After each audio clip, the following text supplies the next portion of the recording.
Yes, we begin with breaking news. Pope Francis has died. Here's a live look at the Vatican where the announcement came at 7:35 local time that the Pope died. Catholics around the world are mourning the passing of Pope Francis at age 88. Tina Kraus has more on his life and legacy.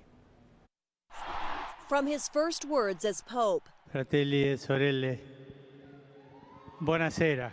Francis displayed a humble style that earned him the nickname the People's Pope, often wearing plain robes and living in a small apartment at the Vatican. Born in Argentina in 1936, Jorge Bergoglio became a priest in 1969 and Archbishop of Buenos Aires in 1998. He earned another nickname there, the Bishop of the Slums. He rode the bus, cooked his own meals, and preached in the poorest neighborhoods.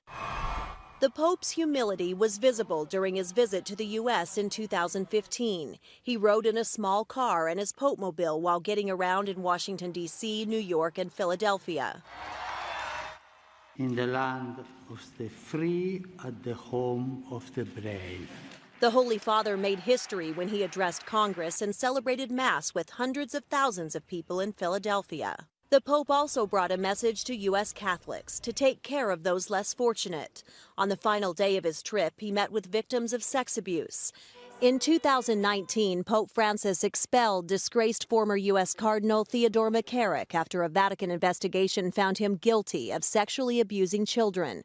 He was the most high-profile church figure to be defrocked in modern times. We ask forgiveness for our sins. The move came just weeks before nearly 200 senior church leaders met for a landmark Vatican summit to prevent clergy sex abuse. Nei confronti dei bambini. Despite the clergy abuse scandal, the Pope worked at making the church more welcoming. He launched a worldwide survey on contraception, premarital sex, and homosexuality. The Pope said gay people should not be marginalized and famously asked, "Who am I to judge?"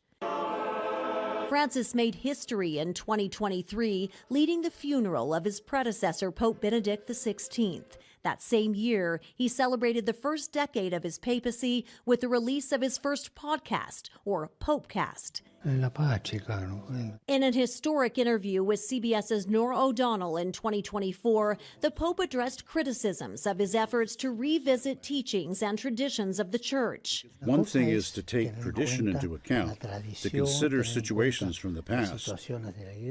But quite another is to be closed up inside a dogmatic box.